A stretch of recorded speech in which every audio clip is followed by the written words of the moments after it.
myself, and then I'm going to let you introduce yourself. Okay. And then I want to kind of say how long I've known you. All right, sounds good. My name's Maryanne Shults, and I am the chairman of the communications committee for the Timberline Community Association. And I'd like to thank and welcome our board member and treasurer, Scott Eichler, for joining us today. The reason I wanted to do this video is I feel that generally in HOAs, there seems to be a lack of communication between the board and its members. And with technology today, there's no reason for this anymore. This is a good example. He was more than willing to, join me for 30 minutes on Zoom and answer some questions. These are questions that I hope that you as members of the community would have. And I because he is in the finance industry and as our treasurer, I tried to sort of target the questions to finances, where our money goes.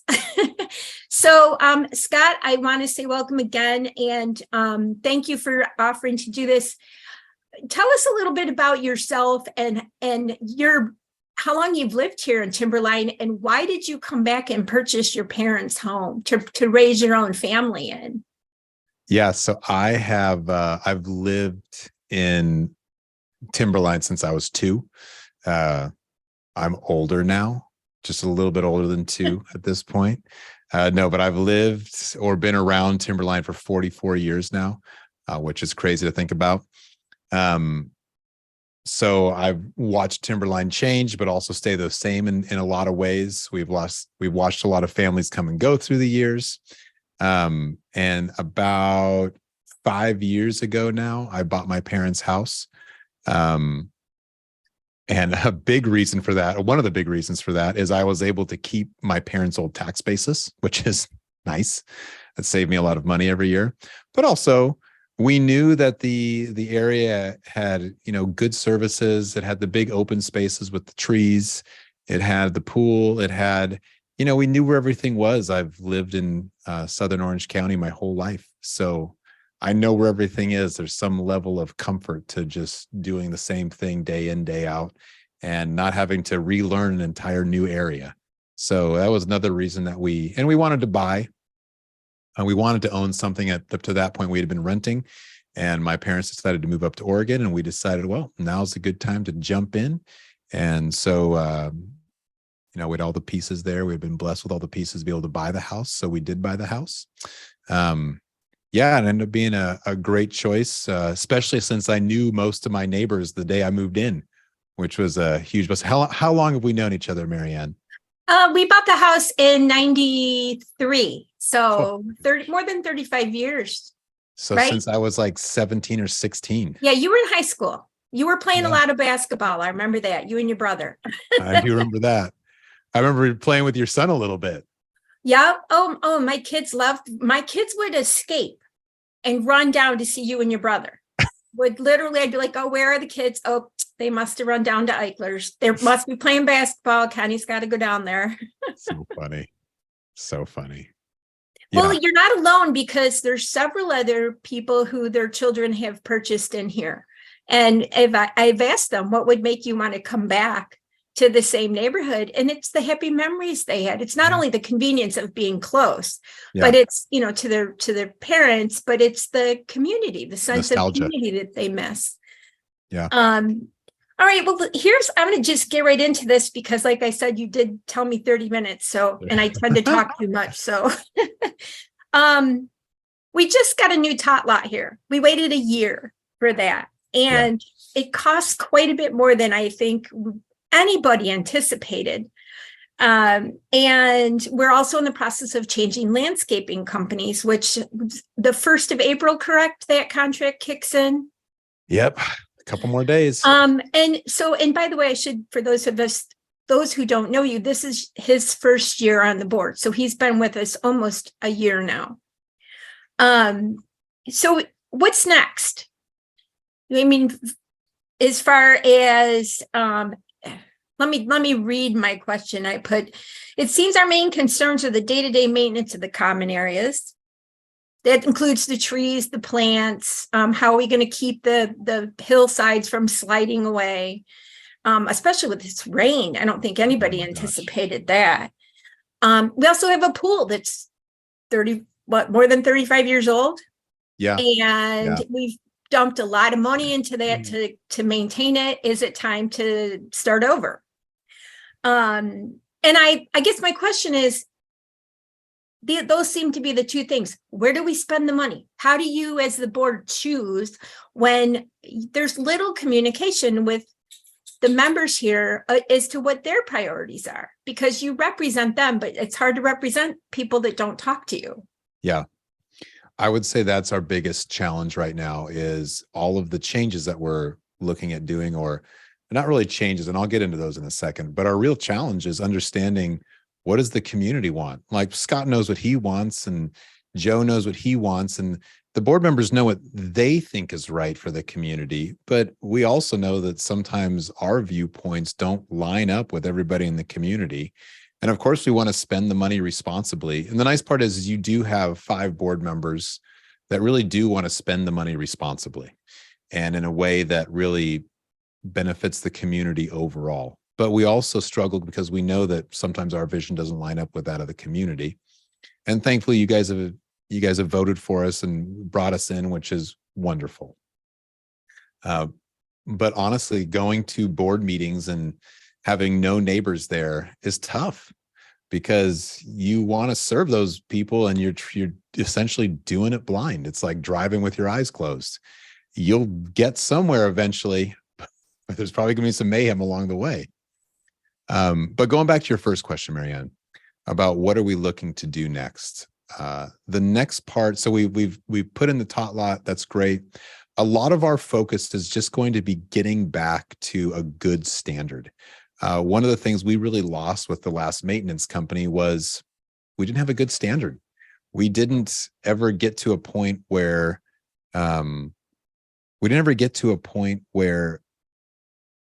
all the landscaping was up to par, especially where it used to be once upon a time when we had groups like Merit running the show.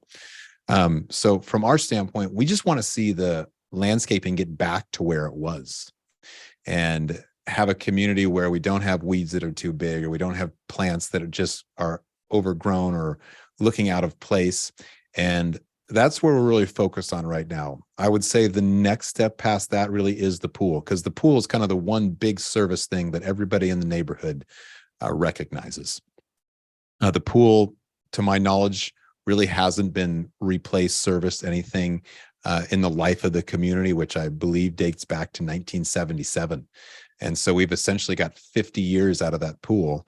And we're coming to the point where we probably should have replaced it a little while ago. And to your point, Maryanne, we spent some good money on the pool recently, fixing coping and whatnot. That's largely an indication that we don't want to spend money and just kind of, band-aiding that situation over and over and over. We all want something that can give us long-term value. So that's really the next big fix, is getting the pool area, all basically replaced and refurbished and back to something where we can enjoy for the next 50 years. So with any luck, my kids will be the ones who enjoy the end of the life of that pool, and my grandkids. I was going to say, tell us a little bit, just your own family. You have 4 children or 5 children? Yes, I have 4 kids, 20, 18, 16, and 8. And I used to enjoy the pool when I was 8. So it's funny to look back and think, man, that pool has really lasted well. And if we can get the next one to last half as well, man, we'll be doing great. I know it's fun to think about multi-generational kind of things, is instead of families come and go, that, this is something that this is near and dear to me, to my memories and things like that. Agreed. So you answered my question, and I also think you addressed my own personal concern, was how do you measure what's priority? You talked about addressing both. Yeah. And I think that's good. With that said, generally in business, I think people try to have a 5-year plan. Yeah. And so does the board generally work on these long-term plans? And I'm getting into reserves. That's kind of where I'm heading. But Sure. How do you, on a month-to-month basis, plan what you're going to talk about and what you're going to discuss and things? So I would say a lot of that is First Service helps us keep on track with all the goals that we have long term. And there's a number of long term goals. There's things that have been, deferred, service that has been deferred in the past because as much as nobody wants to hear it, HOA dues went up about a year ago, and all of us were pretty unhappy about that. But it's a necessary part of maintaining the property. Before that point, we were always a little bit behind. We couldn't quite get everything done. And as you can't quite get everything done, that means that stuff gets put on the back burner. But we have all experienced when you just keep putting things off, soon you have this mountain of things you have to do. So I was, I'm proud of the board for, before I was on it, I'm proud of them. They took the step to say, you know what, we got to raise dues. It's time. And there's, that's just the nature of, we all have experienced this last year's costs just go up, not trying to do anything special, just trying to maintain those costs just go up over time. That long-term plan though, First Service really helps us maintain our focus on not just what the long-term goals are, because I can tell you right now, the board has 3 long-term goals. 1, get the landscaping back to the point where it's healthy and we've got a chance to really beautify the area. 2, we got to start taking care of our trees a little better. We've allowed them to grow, and we've all kind of seen big branches fall. We've seen some trees fall. We've seen, problems, and that's not just due, there's other things that go into that, but a large part of that is we got to maintain trees. There's a certain responsibility when you have kind of a beautiful grove like we do. You've got to do work to make sure it's maintained, just like anything in life. And then the third thing is the pool. I mean, those are our 3 big things over the next 3 to 5 years that we're really focused on. And it's not going to change overnight, but we're going to start slowly seeing some improvement as we work with a new landscape group who's already got a better, they've already expressed a better vision than our past landscaper. And those are the things too, is we hire people like the landscapers that help us envision, hey, here's what we can do over the next 3 to 5 years.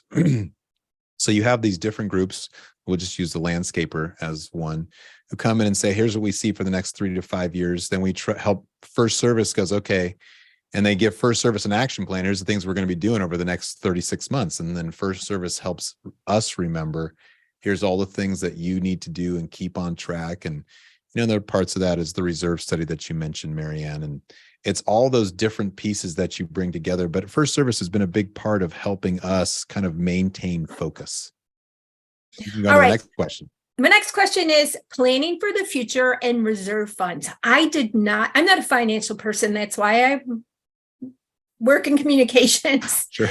I mean, I had to read a lot to even come up with questions for this, because for me, reserves is exactly what it is. It's a savings plan.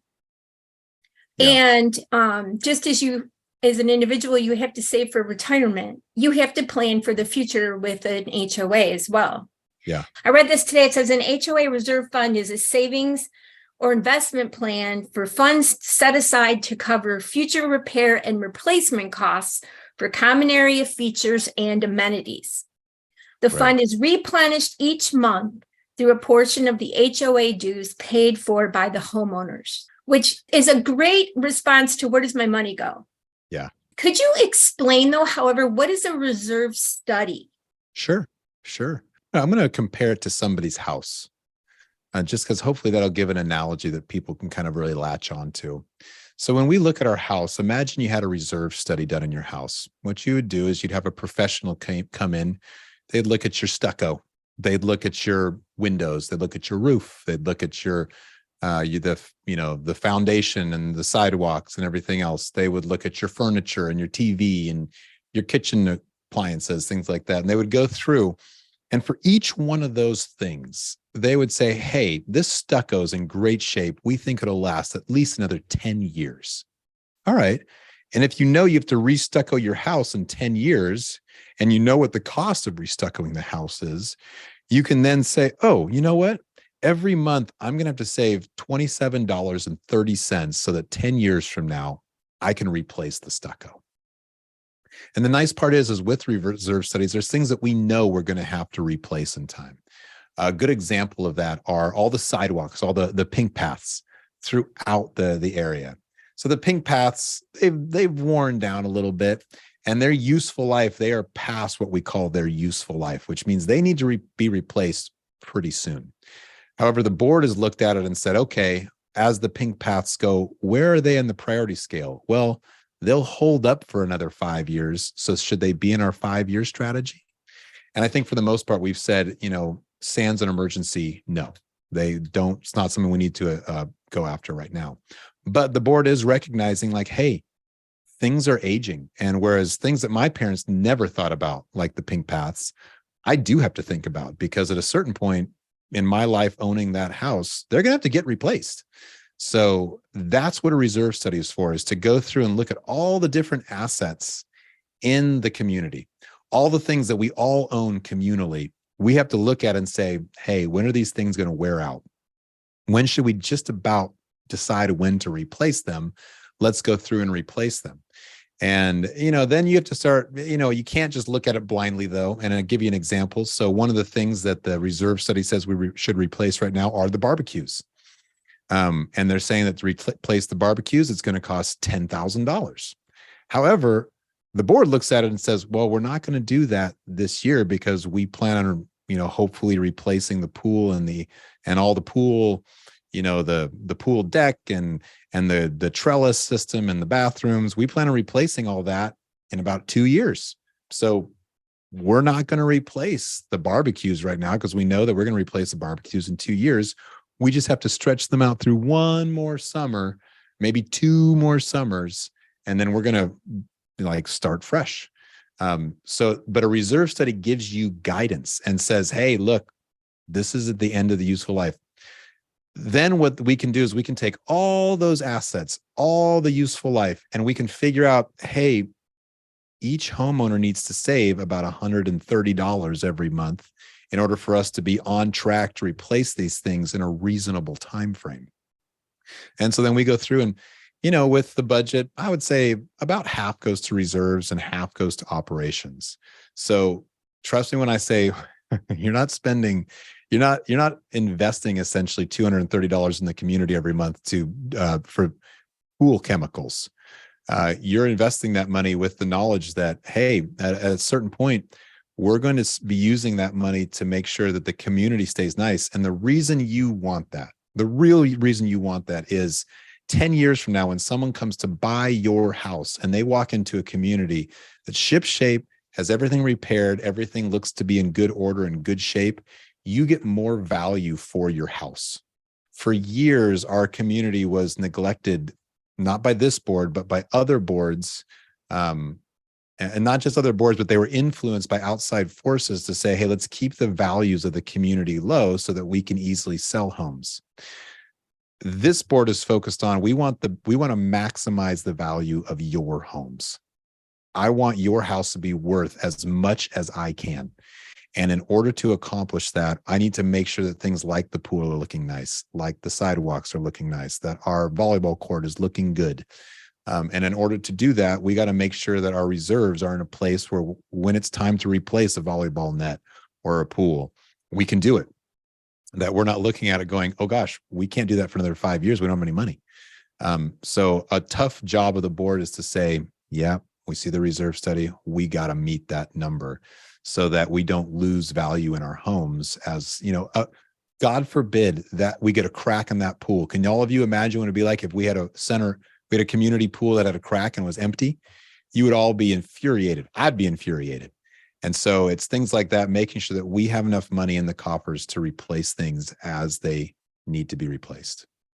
I think my next question I'm going to skip because I think, again, you addressed it already. I think the hardest thing, though, is how do you predict what you're going to need inflation is never consistent. It's always, it's very dynamic. It's all over the place. How do you cover that? who would have known lumber would have been so expensive, or eggs? I think eggs is the perfect example.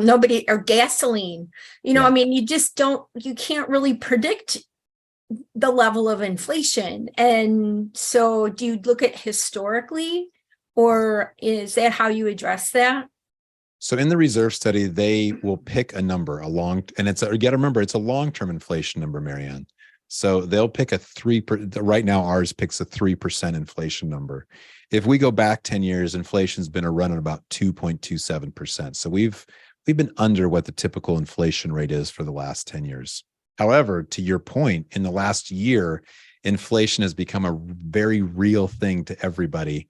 It's something that is constantly hanging over our heads. And so that is the nature of inflation, though, is you get times of very muted inflation, and then you get times of high inflation. It's rare that inflation runs at 3% for long periods of time.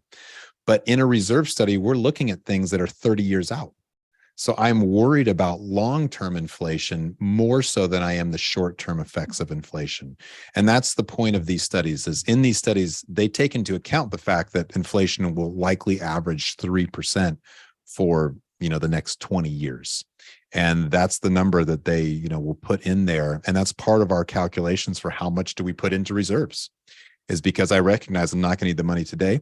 One of the things the board's been able to do this year is we've been able to utilize savings accounts, though, that give us more than, 0.5% or 0.25%. We've been able to start using some savings accounts that are giving us 3 to 4%. So that'll help us in that goal of saving for that future use. It's great news. It's very comforting to know. And I should add too that, professionally, you work in the finance industry. So Yeah. You are the expert to answer these types of questions. From here forward, how can community members help make the board's jobs easier? As far as what do we want? Nope. How do we talk to you? How do we let you know without just showing up at the annual meeting, or, I hate to use this term, but complaining about something? What's the proper way and the best way to communicate with the board? I can't speak for all the board members. From my standpoint, I don't care if you complain, just show up and complain. I would be thrilled to have my neighbors show up and complain about things that are going on, because at least then I get communication, and it gives me a chance to see what I'm missing. I have blind spots. My gosh, I'm human. And I don't want to have blind spots for my neighbors if I don't have to. So that would be my big thing for my neighbors. Just come to the board meetings. Right now, they're the Norman P. Murray Center, but in the summertime, we do them down at the pool. And I like seeing my neighbors, even if it's to complain about, hey, we're unhappy that, I don't know, there's some tree behind my house that I don't like. Okay, great. Come say hi. At least it gives us a chance to kind of interact with you a little bit.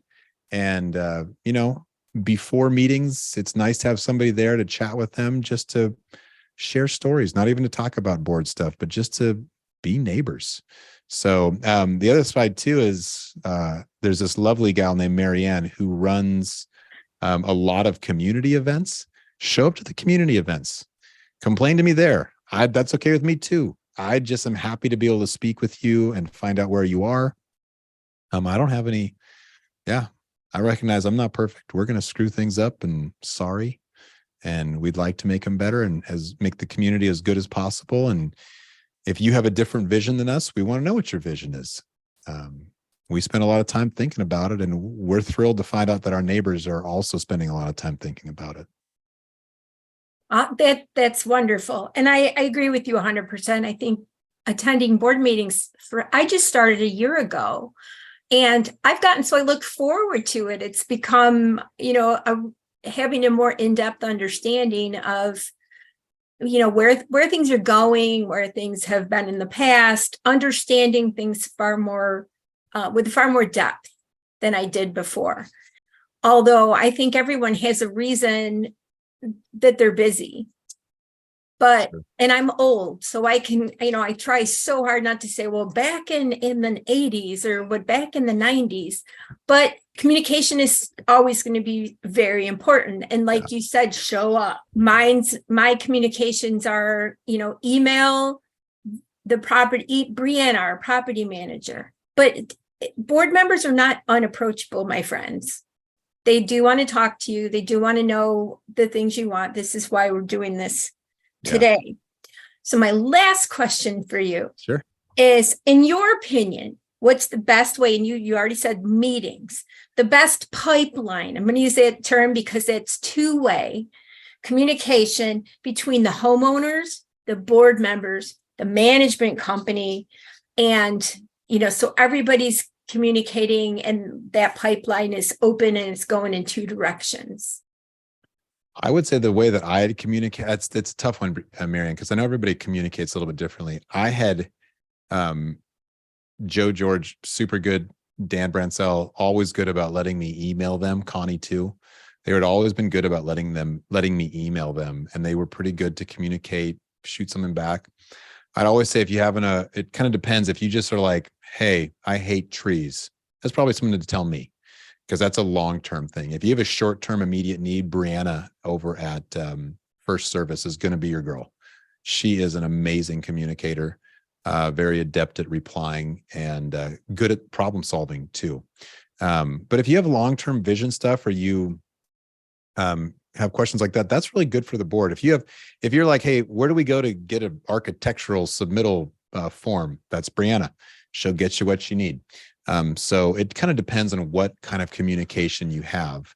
If you just want to reach out and say, hey, I think the board's doing a terrible job, I'll sign up for that. You can just tell me, and I will report to the board why you think that, and hopefully get a little bit more in-depth information from you. But if you have things like that, I would say email has always been a good way to communicate. I know we have Facebook. I'm not on Facebook. That's my, just a personal choice. But I know we have a Facebook that Maryanne is good about keeping up to date. Thank you for that, Maryanne, by the way. You're welcome. And and First Service, you can always call them. You can email them, whichever is easiest for you. But whatever communication strategy you need, great. We are there to try and fill it as best we can. Exactly. And I think too that, we rely on email, we rely on Facebook, we rely on the in-person. And if you as the community members have another choice, please let us know. I mean, we want to make everything available on every channel that we possibly can, but we need to know what you use and where's your go-to. But news. Not TikTok. I hate TikTok. I'm not. No, I won't. TikToks I'll leave for my students. And I think here's a good time to pitch that in your mail, you should have gotten an application in interest for running for the board. You can fill that out by hand. You can type it. You can send it in. How much time is really needed, in your honest opinion, to be a board member and to take on that role? And it's a year's term, correct? Yeah. So if you absolutely hate it, you do it for a year, you're done. Yeah. But if you are more of a long-term person, there's no limitation. No. But how much time really would you say do you commit, every month to that being on the board? I probably spend, between the meetings and everything else, I probably spend about 4 to 5 hours a month. It's very minimal time commitment, yet very, very pertinent, very, very needed. Yeah. With this, I invite you to submit your application to run for the board. It's a role. We need change. We need opinions. We need input. So even if myself, I choose to be on a committee, the head of a committee versus being on the board. But my job is to back the board and back the community. Yeah. And that's their job as well, is to what do you want as community members? If you'd like to take part and volunteer a little bit, I know Maryanne needs people in the community group. But if you'd like to do that, or you'd like to be on the architectural board, or if you'd like to be in the landscape committee, or any of those things, comment on the video, send me an email, whatever works for you. But let us know. We would love to have more support from the community. It's people like Joe do a ton of work. He definitely puts in more time than I do. He really gives a lot to the community, and I'd love to be able to give him a bit of a rest if he wants it. I know he loves doing a lot of it. So God bless the man. He does. He serves your community more than you could possibly imagine. So He is. He's definitely a silent partner. guys, if you ever see Joe walking around, just make sure you thank him for all that he does for you without asking for anything in return. All right. Well, with that, do you have anything that you'd like to add before we finish up today? No, I just want to second, sign up to be a board member. I'm happy to get fired. I'm not happy to get fired about many things, but you know what? We If don't somebody want to out lose there wants you. to replace me, I will be replaced. All right. Well, thank you again for your time. And if you have questions for us, for me, for Scott, or for me, or for anybody on the board, reach out, please. Come to board meeting. Yeah, come to the board meetings. So lonely. I still think maybe we need to have food. I'm coming. I'll be there. All right. Well, thank you again. It was great seeing you, Maryanne. All right. Bye, everybody. Thank you. Bye.